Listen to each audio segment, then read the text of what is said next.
Every mainline Pokemon game builds toward one moment, walking through that final door and facing the champion. But across nearly 3 decades, that title has meant wildly different things. From cocky rivals to archaeologists, movie stars to corporate executives, 10 champions have held the throne across the core series, and each one reveals something different about what it means to be the very best. It all started with the most annoying kid you ever met. Blue. The very first champion in Pokemon history wasn't some legendary Dragon Master or mythical warrior. It was the annoying kid who lived next door. The same kid who picked the starter that countered yours, showed up at the worst possible moments, and told you to smell him later. That kid beat you to the Pokemon League and was sitting on the champion's throne before you even walked through the door. And honestly, for a 1996 Game Boy game, that's brilliant storytelling. Most RPGs would put some mysterious, powerful stranger at the end of the final dungeon. Pokemon Red and Blue did the opposite. You fight through the Elite Four, your team is barely hanging on, and then Professor Oak's grandson is just standing there with a grin on his face. No cutscene warning, no dramatic buildup, just Blue, already champion, already bored of waiting for you. Here's the thing that makes it even better. His team is specifically built to counter whatever starter you chose at the beginning of the game. You picked Charmander, he's got Blastoise, you went Squirtle, Venusaur. The final battle is structurally designed around the personal journey you chose hours ago. That's genuinely clever game design hiding inside a cartridge smaller than a credit card. But the real comedy comes later. By the time Gold and Silver roll around, Blue has been dethroned. He's the Viridian City gym leader. That's like winning the Super Bowl and then getting reassigned to coach a high school team. He went from the literal peak of competitive Pokemon battling to handing out badges in a building that used to belong to the leader of a criminal organization, and nobody in the game even acknowledges how sad that is. Blue is also the only main series champion whose entire identity is the rival. Later games separated those roles, giving you a friendly rival over here and a mysterious champion over there. Gen 1 made them the same person, which meant discovering your childhood nemesis already claimed the title was the emotional climax of the whole story. It worked because it was a surprise. Once you know the formula, you can't unlearn it, but if Blue set the standard for what a champion could be, the guy who replaced him at the top of the Indigo Plateau took the role in a completely different direction. Lance. Lance is the self-proclaimed Dragon Master whose team is, and I cannot stress this enough, half-not dragons. But we'll get to that. In the original Red and Blue, Lance sits as the final member of the Elite Four, the last wall before the champion's room. He's got a cape, he's got the spiky hair, and he's got Dragonite. Solid resume.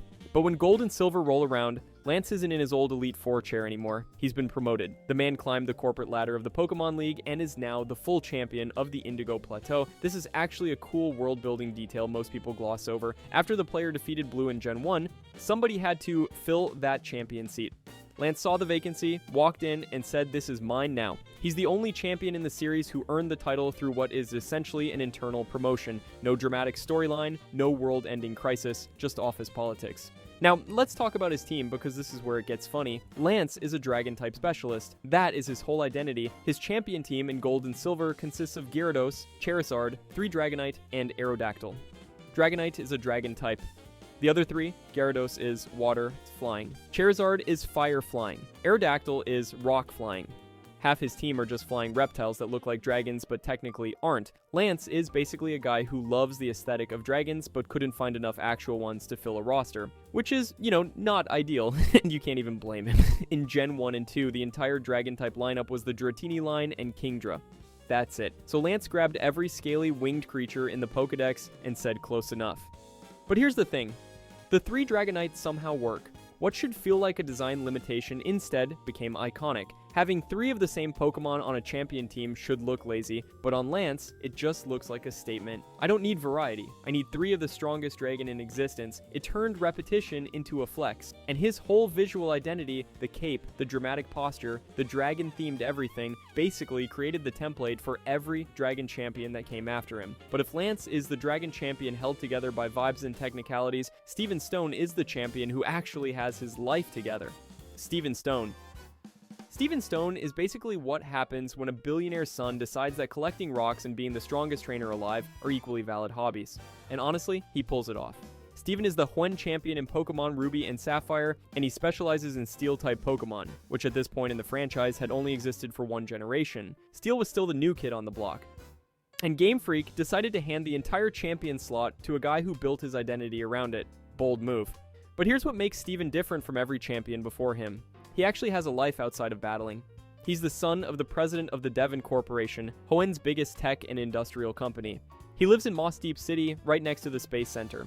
He spends his free time wandering caves looking for rare stones. The guy has hobbies, family connections, and a mailing address. Previous champions were basically just powerful trainers who existed in a room waiting for you to show up. Steven has a whole resume. His team reflects all of this perfectly. Metagross is the centerpiece, a pseudo-legendary steel and psychic type that hits like a freight train made of smaller freight trains. Surrounding it are Agron, Claydol, Armaldo, Cradily, and Skarmory. Every single member ties back to minerals, metals, fossils, or geological formations. His team isn't just a collection of strong Pokemon, it's a direct extension of his personality. The rich guy who collects rocks fights you with a team made of rocks. That's genuinely good character design, but here's where it gets interesting.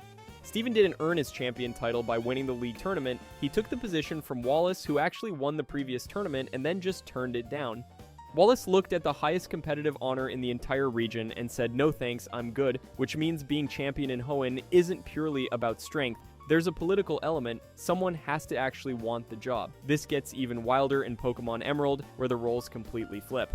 Wallace accepts the champion position, and Steven gets demoted to an optional post-game fight hiding in Meteor Falls. Same region, same characters, totally different power structure depending on which cartridge you bought.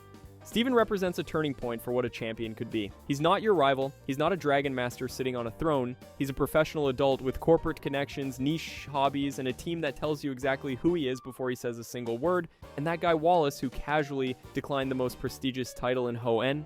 Yeah, he's got his own story, and it's weirder than you think. Wallace. Most champions earn their title by being the strongest fighter in the region. Wallace earned his by being the strongest fighter in the region who also happens to moonlight as basically a Pokemon beauty pageant superstar, which is, not your typical champion resume. Here's the thing about Wallace, in Pokemon Ruby and Sapphire, he's the gym leader of Sutopolis City. You fight him, you get your rain badge, you move on. Steven Stone is champion, end of story. But then Pokemon Emerald comes along, and suddenly Wallace is sitting in the champion's chair, and Steven is chilling in Meteor Falls as an optional fight. Same region, same generation. Completely different answer to the question, who's the strongest trainer in Hoenn? This is genuinely one of the wildest things Game Freak ever did this early in the franchise. They looked at two versions of the same region and said actually, the champion is whoever we feel like putting there depending on which cartridge you bought. Ruby and Sapphire players grew up swearing Steven was the champion. Emerald players grew up swearing it was Wallace. Both are technically correct. Neither side will ever fully accept the other. It's the first real split continuity debate in Pokemon history, and it started over a man who does contest routines with his melodic. And speaking of contests, Wallace isn't just casually good at them, he's a fully accomplished Pokemon coordinator, meaning he's one of the only Major League figures in the entire franchise who canonically competes in the performance side of Pokemon training. He doesn't just value power, he values beauty, elegance, style. The guy treats battling like choreography. So, when Emerald puts him at the top of the league, it's making a statement. Hoenn's champion isn't just a fighter, he's a performer who happens to also be the most dangerous trainer in the region. When Wallace gets promoted, he hands the Sutopolis gym back to Juan, his former mentor, which reveals this surprisingly deep organizational chain within Hoenn's water-type community. Juan trained Wallace. Wallace ran the gym. Wallace moved up. Juan came back. It's like a family business, except the family business is drowning challengers with water-type Pokemon in a city built inside a volcanic crater that you can only reach by diving underwater. Casual. His water-type specialization also makes perfect thematic sense for Hoenn. This is a region dominated by massive ocean routes, coastal cities, and an entire plot about two organizations literally fighting over whether the world needs more land or more sea. Having the champion in Emerald specialize in water ties the league directly into the geography and the narrative. Wallace isn't just strong, he is Hoenn, condensed into one elegant contest-winning package, but if you think a stylish water specialist is intimidating, wait until you meet the champion who made an entire generation of players question whether they were actually good at Pokemon Cynthia. Cynthia is not a fighter who happens to be smart. She's an archaeologist who happens to be able to end your entire career. And that distinction matters more than you think. See, most champions up to this point existed in one place. You climbed the league, you walked into a room, you fought them. That was the entire relationship. Cynthia broke that formula completely. She shows up throughout Diamond, Pearl, and Platinum as an actual character in the story, handing you items, explaining ancient lore at ruins, and casually dropping knowledge about the literal gods of space, time, and antimatter like she's reading a grocery list.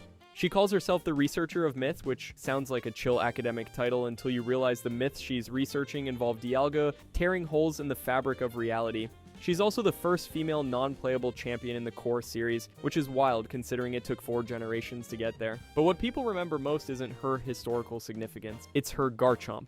That thing has haunted an entire generation of players. Walk into her champion room unprepared, and Garchomp will sweep your team so fast you'll think the game glitched. It outspeeds almost everything you could reasonably have at that point, hits like a freight train full of smaller freight trains, and has coverage moves that punish basically any switch-in you try. Players have documented countless horror stories of getting to the champion fight with a full team of 6 and watching Garchomp reduce them to 0 in what felt like seconds. It's not even close to a normal difficulty spike, it's a wall. But here's what makes Cynthia genuinely brilliant as a champion. Because she's been helping you throughout the entire game, the final battle doesn't feel like you're fighting a stranger. It feels like the mentor has decided it's exam day. She guided you through Celestic Town, she explained the creation mythology, she handed you hidden moves, and now she's standing across the battlefield with a Garchomp that has 0 interest in your feelings. The shift from helpful ally to final obstacle gives the fight an emotional weight that most champion battles simply don't have. This is why she's the benchmark. Every champion after her gets compared to Cynthia, and most of them come up short.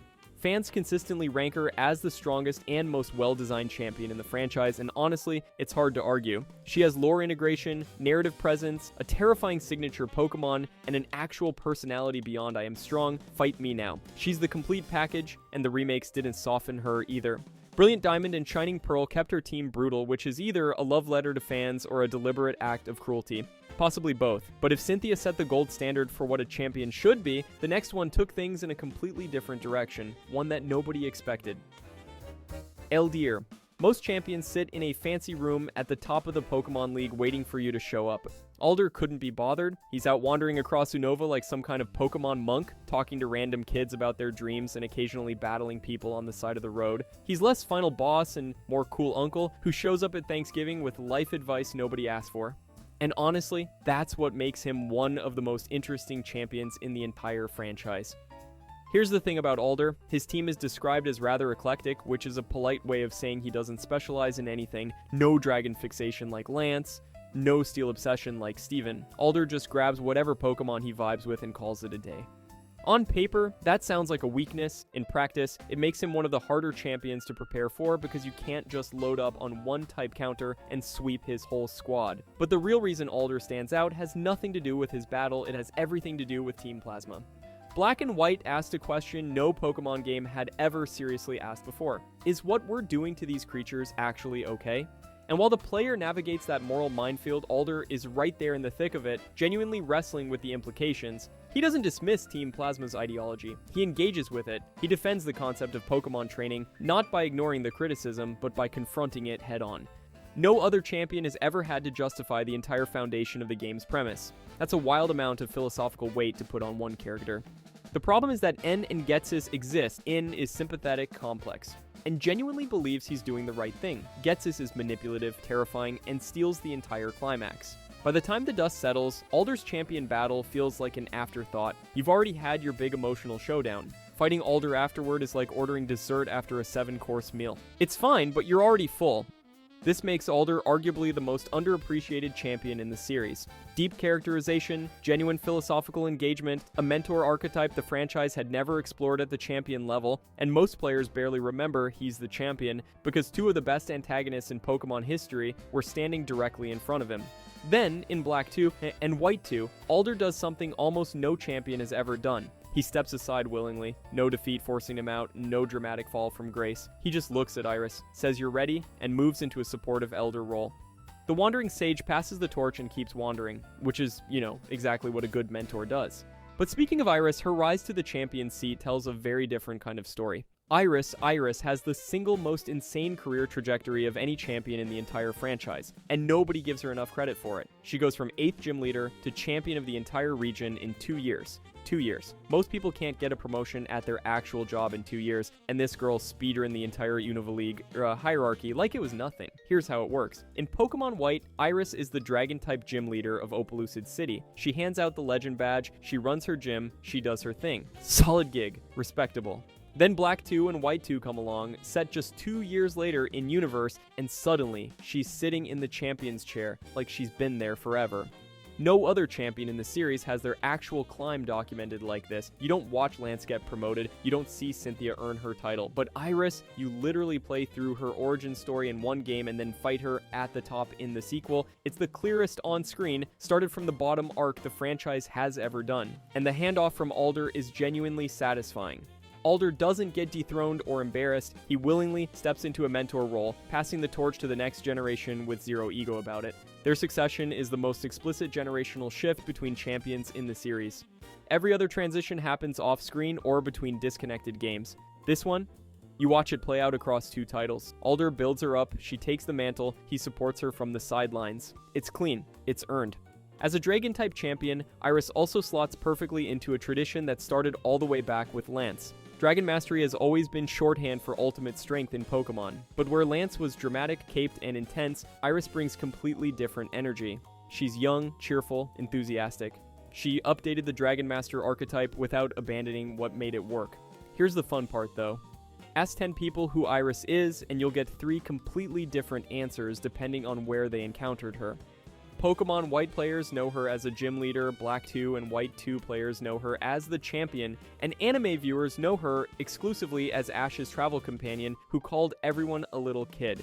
3 totally separate mental images of the same character, which is, not ideal for brand consistency, but it does make her one of the most versatile figures in the franchise.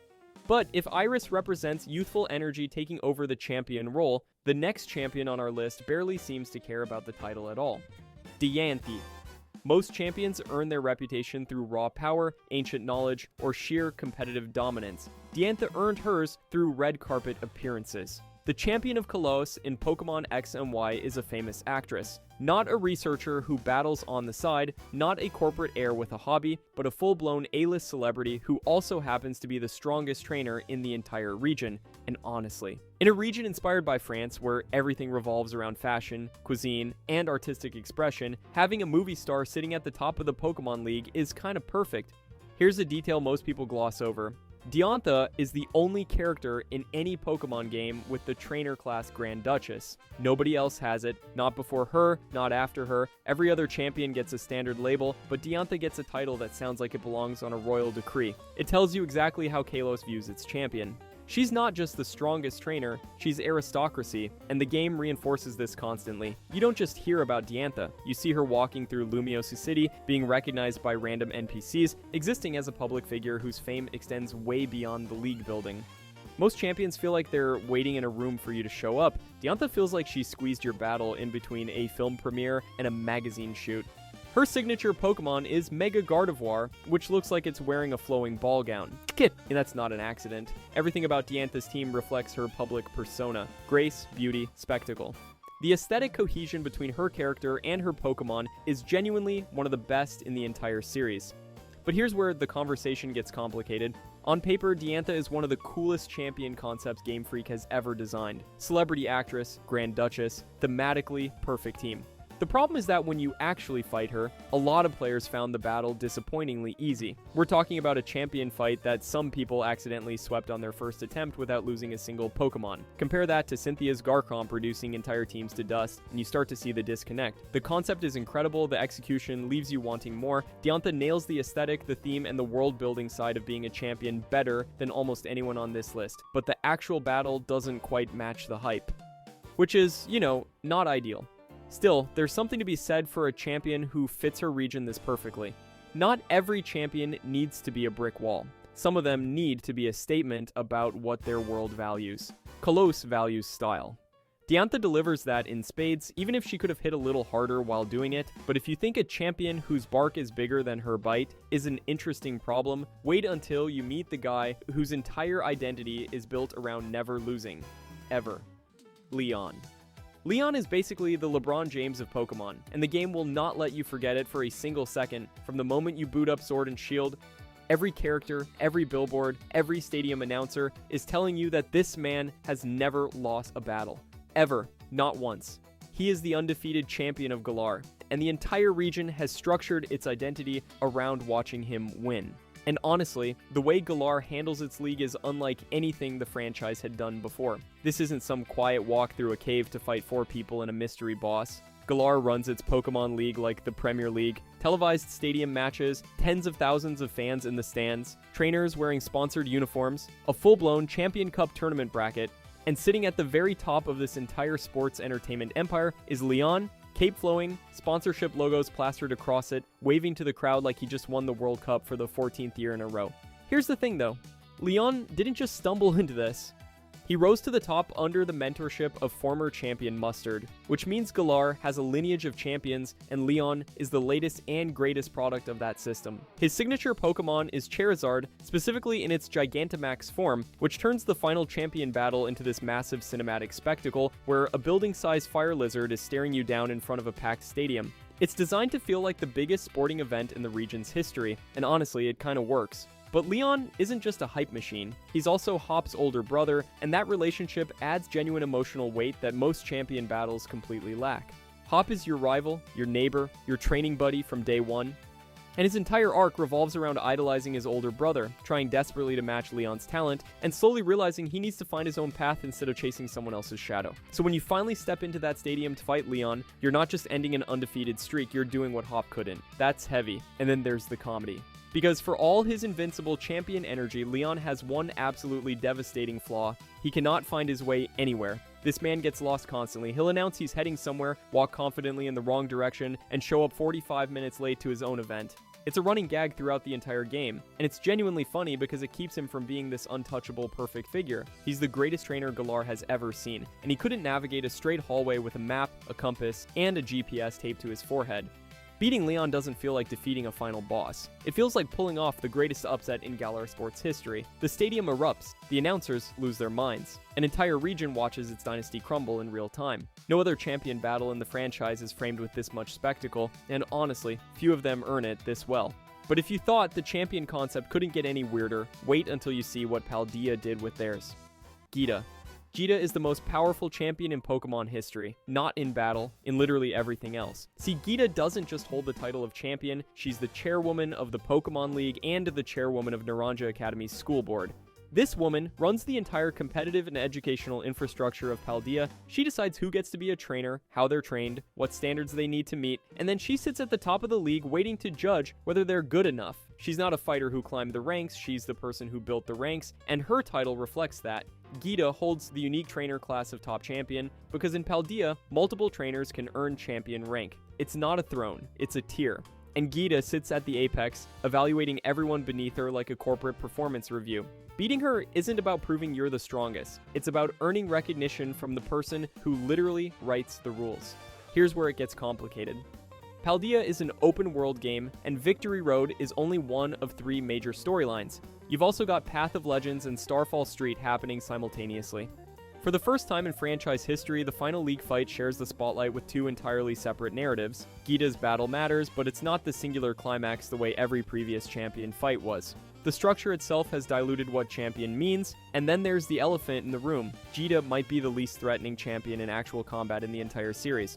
Despite holding more institutional power than any champion before her, despite the imposing title, despite running 2 organizations, her battle has been widely criticized as underwhelming. Memes about Geeta being weaker than several gym leaders are everywhere. The gap between her title prestige and her actual battle difficulty is the largest in champion history. She's the CEO who can't do a push-up. But honestly, that's kind of perfect because Geeta represents the most radical reimagining of what champion even means. She's not the strongest fighter, she's the person who controls the institution, the boardroom boss. The woman who decided that Pokemon training and education should be the same pipeline and then put herself at the top of both. Whether you find that compelling or disappointing says more about what you want from a champion than it does about Geeta herself. And when you step back, the evolution is staggering. The champion role started with Blue, a cocky rival kid who happened to beat you to the finish line in 1996. A teenager with a Pidgeot and an attitude problem. Nearly 3 decades later, it ends with Geeta, a boardroom chairwoman who runs 2 organizations and evaluates trainers like quarterly earnings reports. From a schoolyard rivalry to corporate governance. From smell you later to performance reviews, that's what the champion role has become. It started as a person, then it became a title, then a celebrity, then a sports brand, and now, finally, an institution. Every single champion on this list reflects what their generation thought being the best looked like. Blue was your rival, Lance was your dragon, Cynthia was your nightmare, Leon was your idol, and Geeta is your boss. Not every champion needs to destroy you in battle to earn the title. Some of them just need to own the building you're fighting in. If you enjoyed this video and want to see more, click the video on the screen now.